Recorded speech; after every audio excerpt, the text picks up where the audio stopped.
పల్సా TV ద్వారా అందిస్తున్న ఇదండి నా జీవిత కథ 46వ భాగం. హై స్కూల్ పర్వంలో 15వ భాగానికి మీ అందరికీ కూడా హృదయపూర్వక స్వాగతం. ఈరోజు ముందుగా ఆనాటి మా ఉపాధ్యాయుల్లో మరొక ఇద్దరిని ఈరోజు మీకు పరిచయం చేయాలనుకుంటున్నాను. ఆశీర్వాదం మాస్టారు లెక్కలు చెప్పడానికి వచ్చేవారు. ఆయన కొంచెం కాళ్ళకి ఒక సమస్య ఉండి పోలియో లాంటిది ఏదో వచ్చి ఉండడం వల్ల నడవడానికి ఇబ్బంది పడేవారు. అందువల్ల ఇద్దరు స్టూడెంట్స్ సహాయంతో వారి భుజాల మీద చేతులు వేసుకొని కొంచెం నెమ్మదిగా నడుస్తూ వచ్చేవారు. మాస్టారు చాలా బాగా చెప్పేవారు. మాకు జనరల్ మ్యాథమెటిక్స్ ఆయన చెప్పేవారు. మేము కాంపోజిట్ జనరల్ అని ఉండేది కదా, నేను జనరల్ మ్యాథమెటిక్స్ కాబట్టి జనరల్ మ్యాథ్స్ చెప్పడానికి ఆయన వచ్చేవారు. వివరంగానే బాగా చెప్పేవారు లెక్కలు. అయితే ఆయనకి కోపం ఎక్కువ. ఆ కోపం ఎప్పుడు వస్తుందో తెలియదు. మిగతా సమయాల్లో అంతా చాలా మంచిగా ఉంటారు, చాలా నవ్వుతూ ఉంటారు, సౌమ్యంగా ఉంటారు. ఒక్కోసారి కోపం వచ్చినప్పుడు మాత్రం ఆ టేబుల్ మీద ఆ కుర్చీలోనే ముఖం అదొక రకంగా మారిపోయి చాలా పళ్ళు కొరుకుతున్నట్టుగా అయిపోయి ఒక రకమైన ఫీలింగ్ పెట్టేసి ఆ స్టూడెంట్ని రమ్మంటారు. ఆయన యా ఇలా రా అంటాడు. ఆయన ఇలా రా అనేటప్పటికీ రాకపోతే 2-3 సార్లు రమ్మన్నాడో రా అంట. అనేటప్పటికీ ఎలా అయిపోతుందంటే వెళ్ళకపోతే చాలా భయమే, వెళ్ళాలి అనిపించేటట్టు ఉంటుంది. కానీ ఆ పద్ధతి అంతా తెలిసిన అనుభవజ్ఞులైన స్టూడెంట్స్ ఏం చేస్తారు, వెళ్ళకో అని సౌండ్ పైకి రాకుండా వెళ్ళేవంటే అయిపోతావు, వెళ్ళకో అలాగే ఉండి ఏం పర్లేదు అంటారు. కానీ ఒక్కొక్కడు భయం కొద్ది రమ్మన్నారు కదా, బాగో మాస్టర్ పిలిచారని వెళ్తే ఏం చేస్తారంటే కాస్త మనిషి అందేక ఏం చేస్తారంటే జుట్టు పట్టుకోవడం, తల పట్టుకోవడం నుంచి డస్టర్తో 2-3 కొట్టేసి మీద గుద్దేసి ఏదో ఒకటి చేసేస్తాడు. 2 నిమిషాల పాటు ఆయన అలా చేస్తాడు. వెళ్ళకుండా ఉంటే 2 సార్లు అయితే వెంటనే ఆయన కోపాన్ని దిగిపోయాడు. కూర్చో అని అమ్మాయి అనుకుంటు కాసేపు మళ్ళీ మామూలు అయిపోయి. అదొక్కటే ఒక ఆయన విషయంలో కొంచెం పిల్లలకి భయం కలిగించేటువంటి విషయం. ఎప్పుడు కోపగించుకుని పిలుస్తారో అప్పుడు అయిపోతాడు వాడు అనేటువంటి. అందువల్ల దానికి మందేమిటి, వెళ్ళకుండా ఉండడం. వెళ్ళకుండా ఉంటే మామూలు మాస్టర్లు అయితే వాళ్ళే వచ్చేస్తారు. కానీ ఈయన కొంచెం కాళ్ళకి నడవడానికి ఇబ్బంది ఉండడం వల్ల కాసేపు కూర్చోనివారు. అలా తగ్గిపోయేవారు. చాలా సరదాగా చెప్పేవారు. మాకు ఫిజిక్స్ కూడా చెప్పారు అప్పుడప్పుడే. ఆర్కిమెడిస్ సూత్రం అనేటువంటిది ఆయన చెప్పారు. చాలా నవ్వొచ్చేలా కామెడీగా కూడా చెప్పారు. ఆ విధంగా ఆయన ఆశీర్వాదం మాస్టర్ చాలా బాగా గుర్తున్నారు. ఎందుకంటే 3 సంవత్సరాలు ఇంచుమించు ఆయన మాకు క్లాసులో మ్యాథమెటిక్స్ చెప్పారన్నమాట. మరొక మాస్టారు సహదేవుడు మాస్టర్. బోర్డు స్కూల్లో 7వ తరగతి వరకు చదివేటప్పుడు గోడా సహదేవుడు గారని ఉండేవారు. ఇప్పుడు ఈయన గుబ్బల సహదేవుడు మాస్టర్. ఇంటి పేరు గుబ్బల అనే గుర్తు. ఈ సహదేవుడు మాస్టారు నందవారింట్లో ఉండేవారు. ఈయన ఫిజిక్స్ చెప్పేవారు. ఫిజిక్స్ అంటేనే భౌతిక శాస్త్రం కొంచెం చాలా అర్థం కాని విధంగా ఉంటుంది, టఫ్గా ఉంటుంది. ఈయన పాఠం అలా చెప్పుకుంటూ వెళ్ళిపోయారు. పెద్ద ప్రభావితంగా ఉండేది కాదు, పాఠం జరుగుతూ ఉండేది. పైగా ఆ పీరియడ్ కూడా లాస్ట్ అవర్ వచ్చేది. అప్పుడప్పుడు మధ్యాహ్నం 3 తర్వాత వచ్చేది. ఇంకా ఇంటికి వెళ్ళిపోయేటువంటి వాతావరణం. అలాంటి సమయంలో ఫిజిక్స్ అవర్ వచ్చేది టైం టేబుల్ అడ్జస్ట్మెంట్లో. ఏదో కాలక్షేపం చేసేవాళ్ళం. ఏవో ప్రశ్నలు ఆన్సర్స్ ఏవో ఉండేవి, అవి కాస్త చూసుకుంటూ ఉండడం అంతే. పెద్దగా ఫిజిక్స్ మీద ఎక్కువ ప్రభావితం అయ్యింది అని చెప్పలేము. కానీ ఆయన నిర్వహణల విషయంలో ఎక్కువగా చూసుకుంటూ ఉండేవారు. స్కూలు నిర్వహణలో హెడ్ మాస్టర్కి కొంచెం సహాయకారిగా ఉండడం అయితేనే, అందరికీ వర్క్ బుక్లు అవి ఇవ్వడం, ఆ వర్క్ బుక్లకు సంబంధించినటువంటి అమౌంట్ ఏదైనా కలెక్ట్ చేయడం, దీనికి సంబంధించి మొత్తం ఎంటైర్ స్కూలుకు సంబంధించినటువంటి కొన్ని వర్క్స్లో ఆయన సహాయకారిగా ఉండేవారు. ఆ మాస్టర్ మేనల్లుడు ఒక అతను ఉండేవాడు, శ్రీనివాస్ అతని పేరు.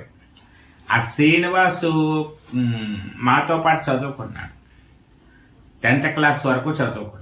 ఇప్పుడు ఎక్కడున్నాడో ఏం చేస్తున్నాడో తెలియదు, కానీ శ్రీనివాస్ అనే అతను మాత్రం మాతో చదువుకున్నాడు, అదొక గుర్తు ఉంది. ఈ విధంగా ఈరోజు సహదేవుడు మాస్టర్ని, ఆశీర్వాదం మాస్టర్ని మీకు పరిచయం చేయడం జరిగింది.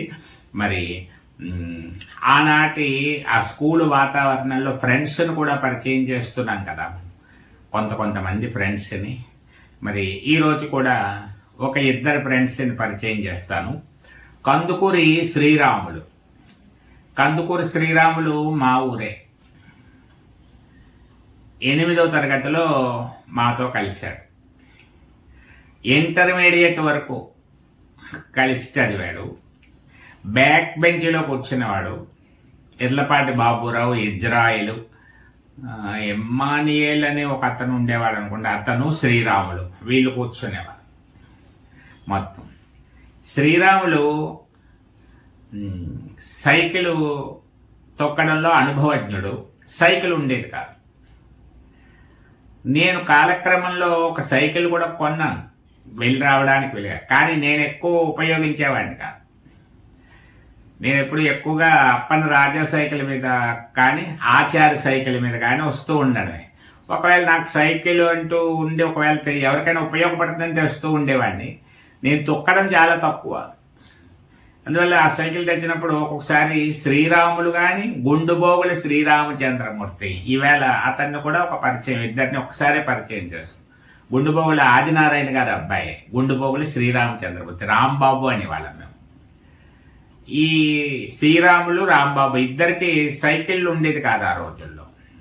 కాబట్టి ఒక్కొక్కసారి వీళ్ళని బట్టి ఎవరికి వీలు ఉంటే అది వాళ్ళు వచ్చి సైకిల్ మీద ఎక్కువగా రాంబాబు చాలా ఫ్రెండ్షిప్గా ఉండేవాడు.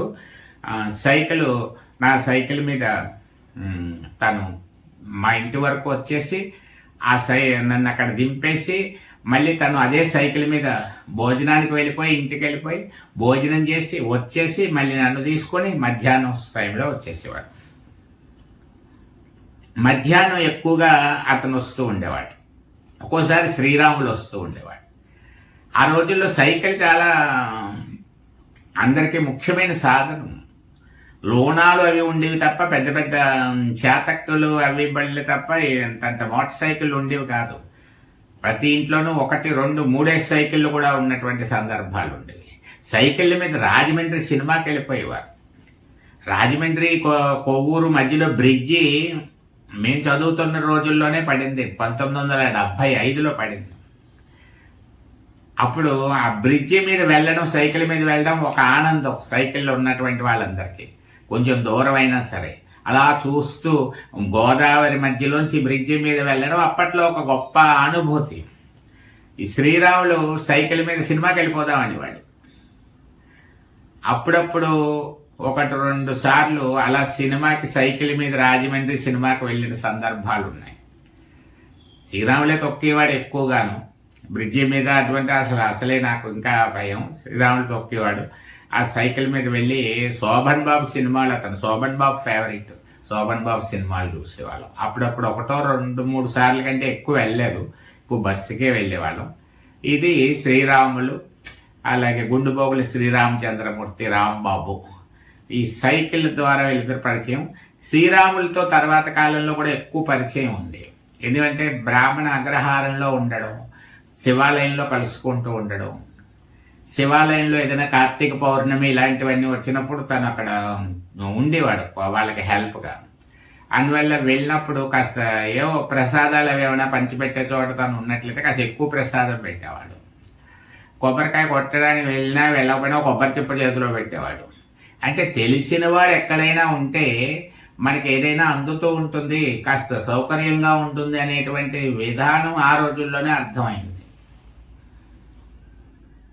ఇలాంటి చిన్న చిన్న సంఘటనల ద్వారా అంటే జీవితంలో అన్ని గ్రహించుకుంటూ ఉండాలి కదా.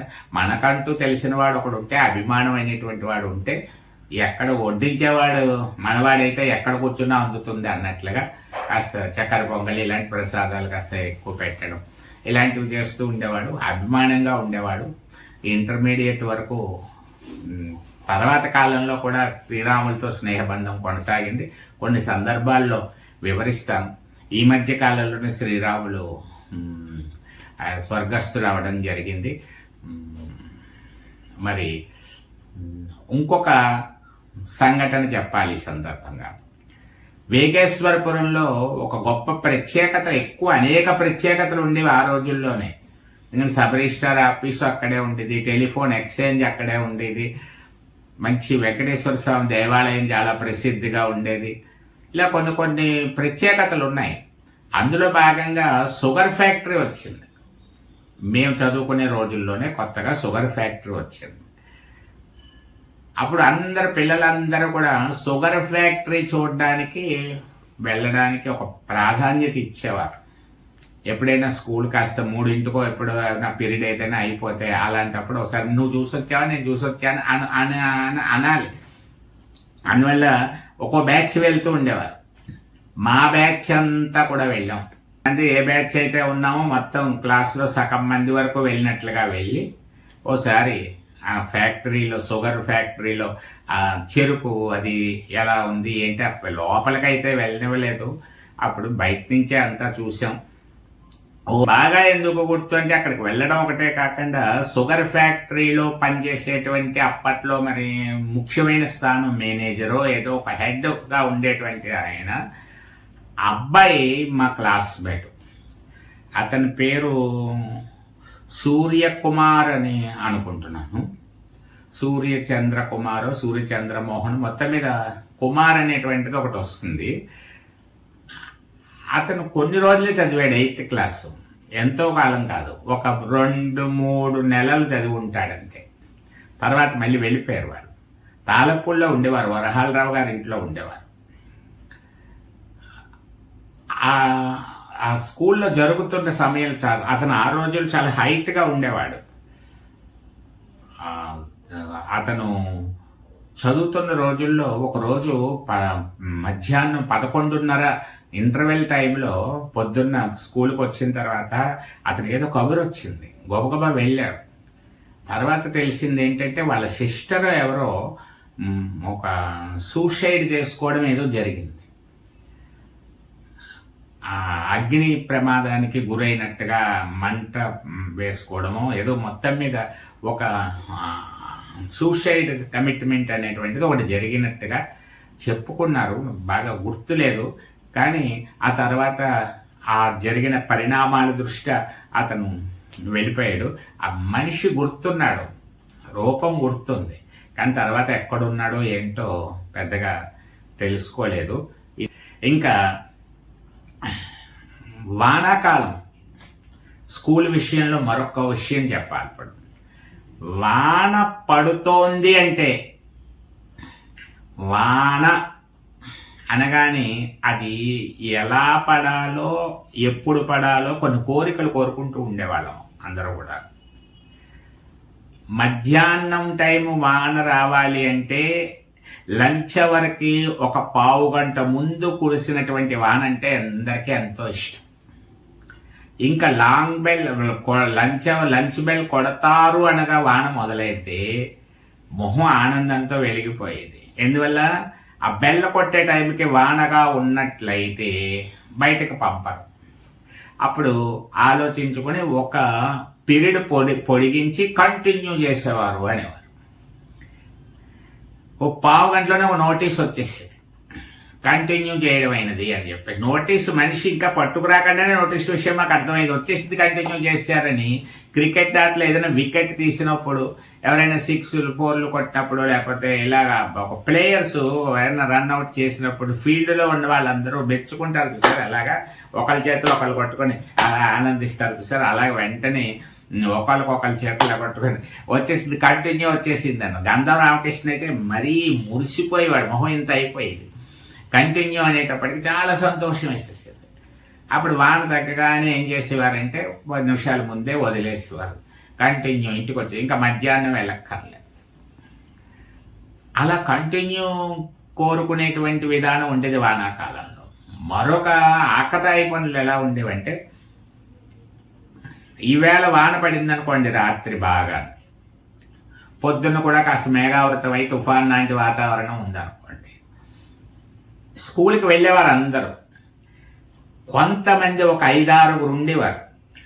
వాళ్ళ పేర్లు ఇప్పుడు చెప్పడం కరెక్ట్ కాదు, పేర్లు కూడా కొన్ని గుర్తు కూడా లేవు. కానీ ఇప్పుడు ఎందుకంటే వాళ్ళు మంచి స్థాయిలో ఉండొచ్చు, వాళ్ళ పిల్లలు వాళ్ళు చూస్తూ ఉండొచ్చు, నువ్వు అలా చేసి ఇలా చేసే అనొచ్చు. కాబట్టి ఇక సంఘటన మాత్రమే మనం తీసుకోవాలి తప్ప వ్యక్తులు ముఖ్యం కాదు. ఆ రోజుల్లో ఎలా ఉండేవారు కొంతమంది పిల్లలు అనడమే ఉదాహరణ.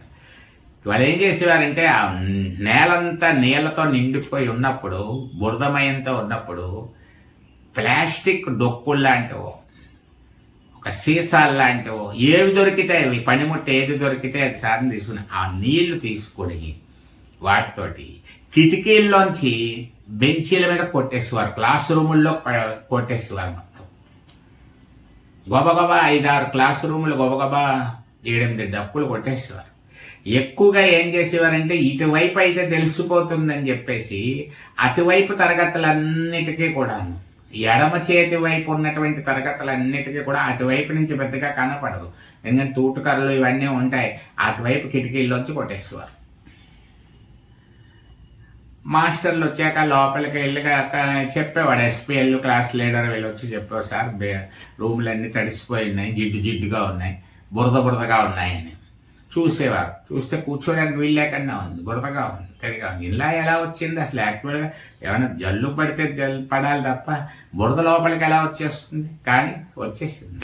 సరే, ఇప్పుడు ప్రస్తుతం కూర్చోందుకు పని చేయదు కాబట్టి వీళ్ళందరినీ ఎక్కడి నుంచో పెట్టాలి, కుదరదు కాబట్టి దాన్ని శుభ్రం చేయడం కోసం సెలవు ఇచ్చేసేవారు. ఆ తర్వాత మళ్ళీ ఒక ఎంక్వైరీ లాంటిది వేసి ఎవరెవరు ఇలా ఏ పని చేశారన్నది తెలుసుకుని వాళ్ళని ఏదో ఒక పనిష్మెంట్ ఇవ్వడం, అది వేరే ఉండేది అనుకోండి. కానీ 4-5 సార్లు ఇలాంటి బాగా వానది పడినప్పుడు సెలవు రావడం కోసం అలాంటి పనులు కూడా చేసేవారు.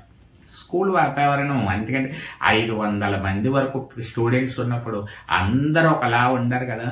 అందరి మనస్తత్వాలు మనం పరిశీలిస్తూ ఉండాలి, తెలుసుకుంటూ ఉండాలి. ఒక్కొక్కరు ఎలా ఉంటారు ఏంటి అనేటువంటిది, ఎలా ఉండడం వల్ల ఎలాంటి పరిణామాలు వచ్చేవి, ఎలా ఉండకూడదు, ఇలాంటివన్నీ కూడా తెలుస్తూ ఉంటాయి. స్కూల్లో విశేషాలంటే అంతే కదా. మరి ఇంకా స్కూల్ని కాసేపు పక్కన పెట్టి మనం ఊళ్ళోకి వచ్చినట్లయితే, కార్తీక మాసం చాలా ప్రధానంగా ఉండేది.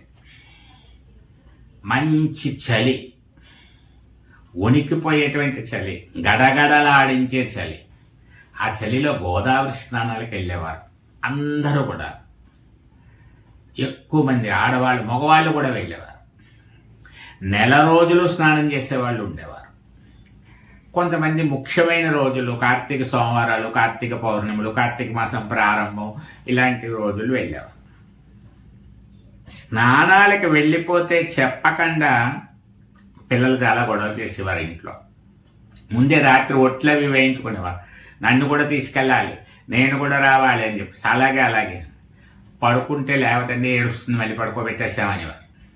లేచాక వీరు వెళ్ళొచ్చేసారని తెలిసాక చాలా గొడవ అయ్యేది.